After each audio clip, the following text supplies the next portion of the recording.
ಕನ್ನಡ ತಾಯಿಗೆ ನೀ ಕೈಯ ಮುಗಿ. ನಮಸ್ಕಾರ, ಎಲ್ರಿಗೂ ಸ್ವಾಗತ ಮತ್ತೊಂದು ದೆವ್ವದ ಕಥೆಯೊಂದಿಗೆ. ಎಲ್ಲರೂ ಚೆನ್ನಾಗಿದ್ದೀರಾ ಅಂತ ಅಂದ್ಕೊಂಡಿದ್ದೀನಿ. ನೀವೊಂದು ಕಥೆನ ಪೂರ್ತಿಯಾಗಿ ಕೇಳಿ ಆಮೇಲೆ ನಿಮ್ಮ ಅನಿಸಿಕೆನ ತಿಳಿಸಿ. ಹಾಗೆ ಕತೆ ಇಷ್ಟ ಆಯಿತು ಅಂತಂದರೆ ಈ ಒಂದು ವಿಡಿಯೋಗೆ ಲೈಕ್ ಮಾಡ್ಕೊಳ್ಳಿ. ಹಾಗೆ ನಮ್ಮ ಯೂಟ್ಯೂಬ್ ಚಾನಲ್ನ ಸಬ್ಸ್ಕ್ರೈಬ್ ಆಗಿಲ್ಲ ಅಂತಂದರೆ ಈ ಕೂಡಲೇ ಸಬ್ಸ್ಕ್ರೈಬ್ ಕೂಡ ಮಾಡ್ಕೊಳ್ಳಿ. ತಮ್ಮನೇಲ್ ಮೇಲೆ ರೈಟಲ್ಲಿ ನೋಡಿದ್ದೀರಾ ಅಂತಂದರೆ ಗೊತ್ತಾಗ್ಬಿಟ್ಟಿರುತ್ತೆ. ನೀವೊಂದು ಕತೆ ಆಗಿರೋದು ಬಂದ್ಬಿಟ್ಟು ಬೆಂಗಳೂರಿನ ಕಾಡಪ್ಪನಹಳ್ಳಿಯಲ್ಲಿ ಆಗಿರುವಂತಹ ಒಂದು ಘಟನೆ.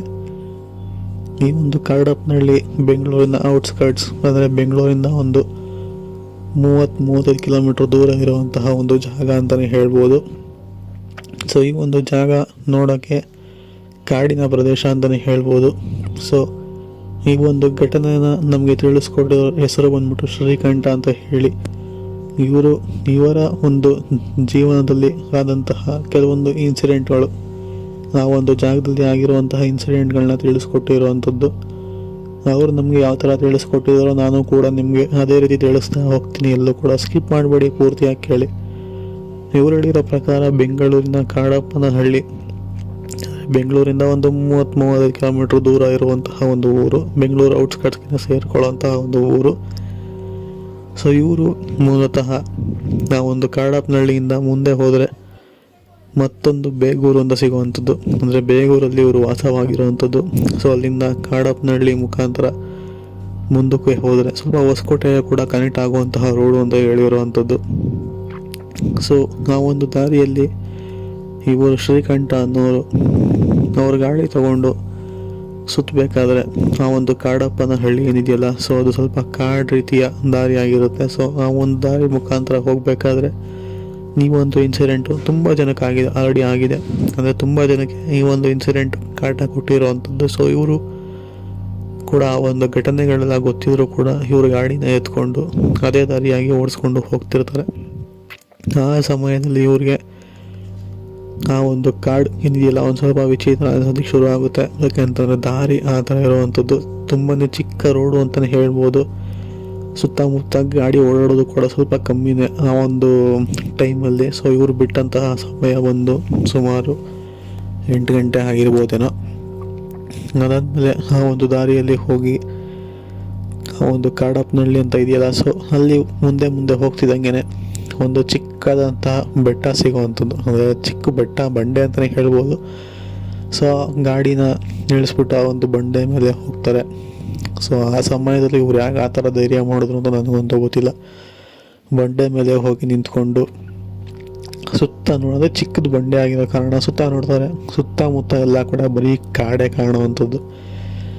ಸರಿ, ನೀವೊಂದು ಜಾಗ ಬರೀ ಕಾಡೇ ಇದೆಯಲ್ಲ ಅಂತ ಅಂದ್ಕೊಂಡು ಸರಿ ಅಂತ ಹೇಳಿ ಪುನಃ ಕೆಳಗೆ ಇಳಿದು ಬಂದು ನೋಡೋ ಅಷ್ಟರಲ್ಲಿ ಅವರ ಬೈಕ್ ಮೇಲೆ ಯಾರೋ ಕೂತಿರೋ ಥರ ಅವ್ರಿಗೆ ಕಾಣಿಸುತ್ತೆ. ಸರಿ, ಯಾರೋ ನಮ್ಮ ಬೈಕ್ ಮೇಲೆ ಇಷ್ಟೊತ್ತಿನಲ್ಲಿ ಯಾರು ಕೂತಿದ್ದಾರೆ, ಕಳ್ಳರು ಇರ್ಬೋದೇನೋ, ಈ ಒಂದು ದಾರಿ ಬೇರೆ ಸರಿಯಿಲ್ಲ, ಇವರೇನಾದರೂ ನನಗೆ ಅಟ್ಯಾಕ್ ಮಾಡೋಕ್ಕೇನಾದ್ರು ಬಂದಿದ್ದಾರೆ ಅಂತ ಹೇಳಿ ಹತ್ರ ಹೋಗೋಕ್ಕೆ ಸ್ವಲ್ಪ ಹೊತ್ತು ಹೆದರ್ಕೊಂಡು ಅಲ್ಲೇ ಹೌಚ್ಕೊತಾರೆ.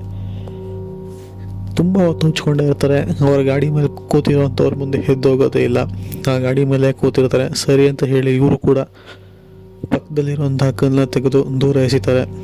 ಅಂದರೆ ಆ ಒಂದು ಗಾಡಿ ಕಡೆ ಅಲ್ಲ, ಇನ್ನೊಂದು ಡೈರೆಕ್ಷನಲ್ಲಿ ದೂರಾಗಿ ಎಸಿತಾರೆ. ಸರಿ, ಆ ಸೌಂಡ್ ಏನಾದ್ರು ಎದ್ದೋಗ್ತಾರೇನೋ ಅಂತ ಹೇಳಿ ಕಲ್ಲು ಎಸಿದಂತಹ ಡೈರೆಕ್ಷನ್ ಏನಿದೆಯಲ್ಲ, ಆ ಒಂದು ಗಾಡಿ ಮೇಲೆ ಕೂತಿರೋಂತಹ ವ್ಯಕ್ತಿ ಇದ್ದಕ್ಕಿದ್ದಂಗೆ ಕಣ್ಣು ಬಿಡೋ ಅಷ್ಟರಲ್ಲಿ ಆ ಒಂದು ಡೈರೆಕ್ಷನ್ಗೆ ಓಡಿರೋವಂಥದ್ದು. ಇಷ್ಟು ವೇಗವಾಗಿ ಒಬ್ಬ ವ್ಯಕ್ತಿ ಓಡೋದಕ್ಕೆ ಸಾಧ್ಯನಾ ಅಂತ ಹೇಳಿ ಇವ್ರಿಗೆ ಸ್ವಲ್ಪ ವಿಚಿತ್ರ ಅನ್ಸೋದು ಕೂಡ ಪರವಾಗಿಲ್ಲ, ಇಲ್ಲಿಂದ ಫಸ್ಟ್ ತಪ್ಪಿಸ್ಕೊಂಡು ಹೋಗೋಣ ಅಂತ ಹೇಳಿ ಗಾಡಿ ಸ್ಟಾರ್ಟ್ ಮಾಡಿಕೊಂಡು ಅಲ್ಲಿಂದ ಯೂಟರ್ನ್ ತೊಗೊಂಡು ಎಷ್ಟು ಬೇಗ ಆಗುತ್ತೋ ಅಷ್ಟು ಬೇಗ ಓಡಿಸ್ಕೊಂಡು ಹೋಗೋದಕ್ಕೆ ಪ್ರಯತ್ನ ಪಡ್ತಾರೆ. ಬಟ್ ಅಲ್ಲಿಂದ ಒಂದು ಚೂರು ಮುಂದೆ ಬರ್ತಿದ್ದಂಗೆ ಗಾಡಿ ಆಫ್ ಆಗುತ್ತೆ. ಇವರ ದುರಾದೃಷ್ಟನೇನೋ ಗೊತ್ತಿಲ್ಲ, ಆ ಒಂದು ಕ್ಷಣದಲ್ಲಿ ಗಾಡಿ ಬೇರೆ ಆಫ್ ಆಗುತ್ತೆ. ಲೈಟ್ ಎಲ್ಲ ಕೂಡ ಏನೂ ಇರೋದಿಲ್ಲ. ಎಷ್ಟೇ ಸ್ಟಾರ್ಟ್ ಮಾಡಿದ್ರು ಕೂಡ ಗಾಡಿ ಸ್ಟಾರ್ಟ್ ಆಗೋದಿಲ್ಲ. ಎಲ್ಲಿ ಇವ್ರಿಗೆ ಒಂಥರ ಗಾಬರಿ ಶುರು ಆಗುತ್ತೆ. ಎಲ್ಲಿ ಕಳ್ಳರುಗಳು ಯಾವ ಕಡೆಯಿಂದ ಅಟ್ಯಾಕ್ ಮಾಡ್ತಾರೋ, ಏನು ಕಿತ್ಕೊತಾರೋ, ಏನು ಮಾಡ್ತಾರೋ, ದಾರಿ ಬೇರೆ ಸರಿಯಿಲ್ಲ, ಅದು ಇದು ಅಂತ ಹೇಳಿ ತುಂಬಾ ಗಾಬರಿ ಬೀಳ್ತಾರೆ. ಸರಿ ಅಂತ ಹೇಳಿ ಇವರು ಹಿಂದೆ ಯಾರೋ ನಡ್ಕೊಂಡು ಬರ್ತಿರ್ತಾರೆ. ಅವರಿಗೆ ಸೌಂಡ್ ಕೇಳಿಸುತ್ತೆ. ಸೊ ಹಿಂದೆಗಡೆ ಕೂಡ ತಿರುಗಿ ನೋಡೋಕ್ಕೆ ಭಯ, ಯಾವ ಕಳ್ಳರು ಏನು ಮಾಡ್ತಾರೆ ಅಂತ ಕೂಡ ಗೊತ್ತಾಗೋದಿಲ್ಲ. ಸರಿ ಅಂತ ಹೇಳಿ ಗಾಡಿ ಮಿರರ್ನಲ್ಲಿ ನೋಡ್ತಾರೆ. ಕತ್ಲೆ ಇದ್ದ ಕಾರಣ ಅಷ್ಟೊಂದು ಸರಿಯಾಗಿ ಕಾಣೋದಿಲ್ಲ. ಆದರೂ ಒಂದು ಕಡೆ ಗೊತ್ತಾಗುತ್ತೆ ಸರಿ ಹಿಂದೆ ಕಡೆ ಯಾರೂ ಮನುಷ್ಯರಿಲ್ಲ ಅಂತ ಹೇಳಿ ಹಿಂದೆ ತಿರುಗಿ ನೋಡ್ತಾರೆ. ಅವ್ರಿಗೆ ಯಾರೂ ಕೂಡ ಕಾಣಿಸೋದಿಲ್ಲ. ಬಟ್ ಆದರೂ ಕೂಡ ನಡೀತಾ ಇರೋಂತಹ ಶಬ್ದ ಅವ್ರಿಗೆ ಕೇಳಿಸ್ತಾನೆ ಇರುತ್ತೆ. ಸುತ್ತಮುತ್ತ ಎಲ್ಲ ಕಡೆ ಕೂಡ ನೋಡ್ತಾರೆ. ಬಟ್ ಯಾರೂ ಕೂಡ ಕಾಣಿಸೋದಿಲ್ಲ ಅವ್ರ ಕಣ್ಣಿಗೆ. ಗಾಡಿನ ತುಂಬಾ ಸ್ಟಾರ್ಟ್ ಮಾಡೋಕ್ಕೆ ಪ್ರಯತ್ನ ಪಡ್ತಾರೆ. ಗಾಡಿ ಸ್ಟಾರ್ಟ್ ಆಗೋದೇ ಇಲ್ಲ. ಇದ್ದಕ್ಕಿದ್ದಂಗೆ ಅವ್ರಿಗೆ ಯಾರೋ ಅಳ್ತಿರೋ ಥರ ಸೌಂಡ್ ಕೇಳಿ ಬರುತ್ತೆ. ಇವ್ರಿಗೆ ಇನ್ನೂ ಕೂಡ ಗಾಬರಿ ಬಿದ್ದೋಗ್ತಾರೆ. ಈ ಸಮಯದಲ್ಲಿ ಇಲ್ಲಿ ಯಾರೋ ಅಳ್ತಿದ್ದಾರೆ ಅಂತಂದರೆ ಜಾಗ ಸರಿ ಇಲ್ಲ ಅಂತ ಹೇಳಿ ಅವರು ಕೂಡ ಅಲ್ಲಿಂದ ಗಾಡಿನ ಸ್ಟಾರ್ಟ್ ಮಾಡೋಕ್ಕೆ ತುಂಬಾ ಪ್ರಯತ್ನ ಪಡ್ತಾರೆ. ಆದರೆ ಸ್ಟಾರ್ಟ್ ಆಗೋದಿಲ್ಲ. ಅವ್ರ ಅದೃಷ್ಟ ಸರಿ ಇತ್ತು ಆ ಕಾರಣಕ್ಕೆ ಅದೇ ರೋಡಲ್ಲಿ ಯಾವುದೋ ಒಂದು ಕಾರ್ ಬರ್ತಿರುತ್ತೆ. ಸೊ ಆ ಒಂದು ಕಾರ್ಗೆ ಅವರು ಅಡ್ಡ ಹಾಕ್ತಾರೆ. ಬಟ್ ಆ ಸಮಯದಲ್ಲಿ ಕಾರ್ನ ನಿಲ್ಸೋಕ್ಕೆ ಕೂಡ ಭಯ. ಯಾಕೆಂತಂದರೆ ದಾರಿ ಆ ಥರ ಇದೆ, ಸರಿ ಇಲ್ಲ ಅಂತ ಹೇಳಿ ಇವನ್ನೆಲ್ಲ ಮೋಸ್ಟ್ಲಿ ಕಳ್ಳ ಇರ್ಬೋದು ಅಂದ್ಕೊಂಡು ಆ ಒಂದು ಕಾರ್ನವ್ರು ಕೂಡ ನಿಲ್ಸೋದಿಲ್ಲ.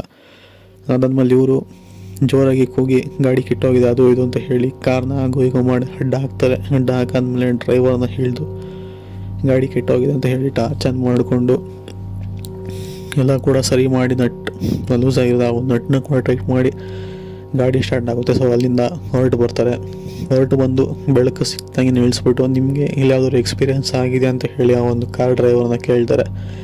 ಆವಾಗ ಕಾರ್ ಡ್ರೈವರ್ ಹೇಳ್ತಾರೆ, ಹೌದು ಈ ದಾರಿಯಲ್ಲಿ ನನಗೆ ಒಂದು ಸಲ ಮಾತ್ರ ಯಾವುದೋ ಒಂದು ಹೆಂಗಸು, ಅಂದರೆ ಮದುವೆ ಆಗಿಲ್ಲ ಇನ್ನೂ ಚಿಕ್ಕ ವಯಸ್ಸಿನ ಒಂದು ಹೆಂಗಸೇನೆ ಕೈ ಅಡ್ಡ ಹಾಕಿ ದಾರಿ ಡ್ರಾಪ್ನ ಕೇಳಿದ್ರು. ಸೊ ನಾನು ಕೂಡ ನಾವು ಒಂದು ದಾರಿಯಿಂದ ಡ್ರಾಪ್ನ ಕೇಳಿ ಒಂದು ಸ್ವಲ್ಪ ದೂರ ಕರ್ಕೊಂಬರ್ತಿದ್ದಂಗೆ ಒಂಥರ ಕೆಟ್ಟದಾಗಿ ವಾಸನೆ ಬರೋಕ್ಕೆಲ್ಲ ಶುರು ಆಯಿತು. ಇದ್ದಕ್ಕಿದ್ದಂಗೆ ಆ ಒಂದು ಹಿಂಗ್ಸೇನು ಹೇಳಿದ ಅವಳ ಕೈ ಕಾಲೆಲ್ಲ ಫುಲ್ಲು ಕೊಳ್ತೋಗಿರೋ ರೀತಿಯೆಲ್ಲ ಅನಿಸ್ಬಿಡ್ತು. ಅದನ್ನು ನೋಡಿದ್ಮೇಲೆ ಒಂಥರ ವಿಚಿತ್ರ ಅನಿಸ್ಬಿಟ್ಟು ಭಯ ಆಗಿ ಅವ್ರನ್ನ ಕಾರಿಂದ ಕೆಳಗೆ ಇಳಿಸ್ಬಿಟ್ಟೆ.